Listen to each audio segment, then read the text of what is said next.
Hi everyone, Anthony Morganti here. Are you the type of photographer that doesn't like to spend a lot of time in Photoshop? You just want to get into Photoshop and out of Photoshop as quickly as possible?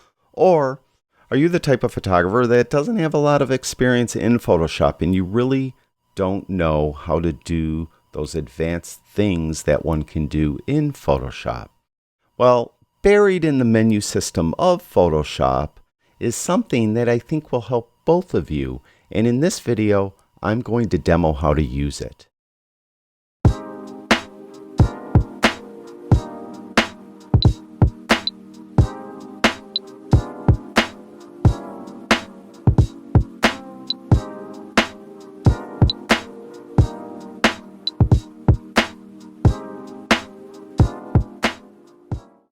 What I'm referring to are called quick actions. Now, I have talked about these in the past, but I've never dedicated an entire video to them.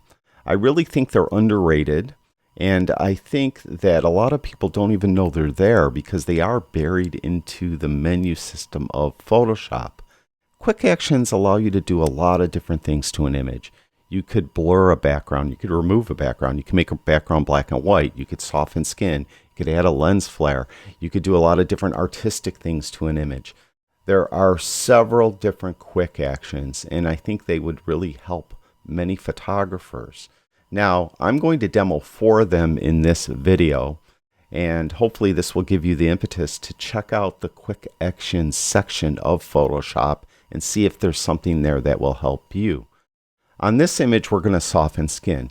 Now, what I recommend you do first, before you launch a quick action, is duplicate the background layer.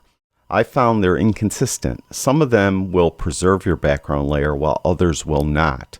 And most photographers like to preserve the background layer so that they have something to fall back on, and just in case they make a mistake they may regret. In this case, I duplicated the background layer already. I hit Command-J on my Mac, it's Control-J on a PC, and I'm ready to launch a quick action to soften the skin. Now, I mentioned it's buried in the Photoshop menu. It's under the Help menu, and you go down to Photoshop Help. And when you do that, Discover dialog box comes up, and it's here. It's right here, Quick Actions. Click on that, and you can see there are a number of different quick actions here. And I mentioned there's several artistic ones. There's things you could do to the background, things you could do to the entire image. And in this case, I just want to soften her skin. And you can see there's a quick action here for soften skin. As soon as I click on it, it will launch the quick action. And in this case, it's using a neural filter to soften her skin. And you can see it alone did not preserve the background layer. So it's a good thing I hit Command-J on my Mac to do that. Now here's before, and there's after, and you can see how it did a nice job of softening her skin. Now if you feel the need to go in and readjust the actual skin softening, all you need to do is double click on the words neural filters. When you do that, in this case you'll launch the neural filters, and you could come in and readjust anything you need to readjust. In this case, I don't think I do. I think it looks fine. So very easy, just hit the quick action and it softened her skin. Let's go to another one. In this one, I want to blur the background. I think the background is just a little bit distracting. So again, I'll duplicate the background layer by hitting Command-J on my Mac. I'll go up to Help, Photoshop Help, then down to Quick Actions.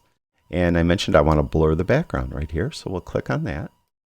And it will blur the background. Now in this case, it did a nice job of blurring the background, but what I don't like is it blurred the foreground as well.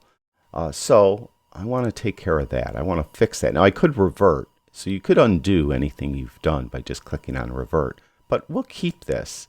Now in this case, it did preserve my background layer. I didn't really need to hit Command or Control-J to do that duplicate layer, but again, it's better safe than sorry that you do that.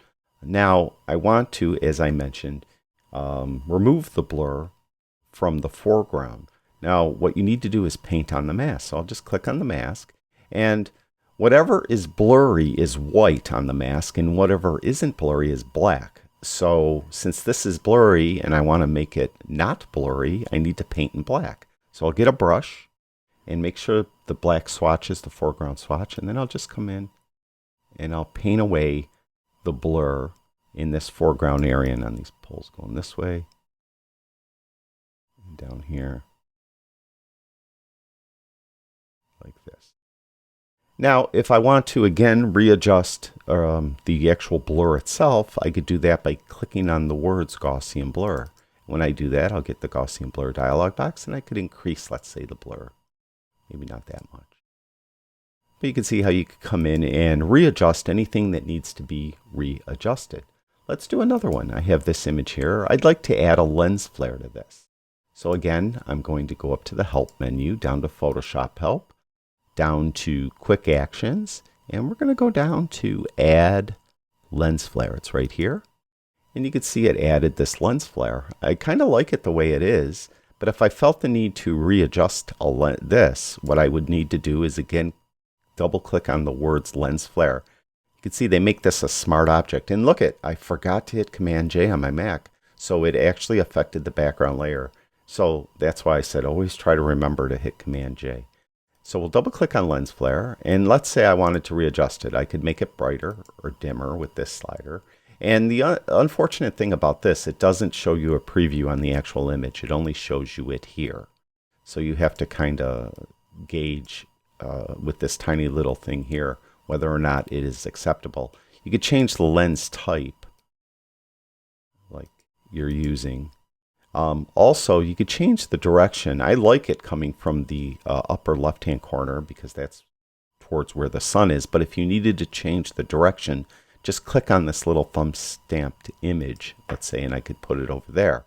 Then when you click OK, then it will show it. Now in this case, I want it on the left, and I like the original lens type. And we'll click like that, and there it is. So we added a lens flare. Very easy, very quick. And this last one, it's a nice, really nice art shot, but I want the background to be black and white. I think the background being black and white will kind of set the mood even stronger while leaving our model in color. So this time I'm going to remember to hit Command J to duplicate that background layer, Control J on a PC, go up to Help, Photoshop Help. Again, we'll go down to Quick Actions, and I mentioned I wanted to make the background black and white, and we'll click on this. All right, and there it is. And I think it does. I think it adds a nice mood to the image. Now, before I sign off here, I just want to show you the different quick actions that are available. So if we go to this menu again, if you don't see all of these here, go to this drop down and make sure that you're looking at all categories. All right. And you can see you could remove a background, blur background, select subject, smooth skin, adjust lighting, select background, make black and white background, colorize old photos. So a lot of these are utilizing neural filters. Some of them are utilizing other tools in Photoshop, but the idea here is you're just going to be doing it with one click. Unfortunately, you have to click a lot to get to this Discover menu inside of the Help menu, inside of Photoshop Help. So that's unfortunate. They should make this a little easier to find, in my opinion. So we have colorize old photos. We have the select sky, add duotone effect, add lens flare, expressive self-portrait filter, add a vignette, JPEG artifacts removal filter, make image black and white, swirling night sky filter, woodcut print filter, diffuse glow filter, charcoal filter, and stained glass filter. So you have all these different art things as well. So there are quick actions, and again, they're buried in the Help menu, Photoshop Help, and you got to browse down to them right here. Thank you, everyone who watches my videos. I really do appreciate it. I'll talk to you guys soon.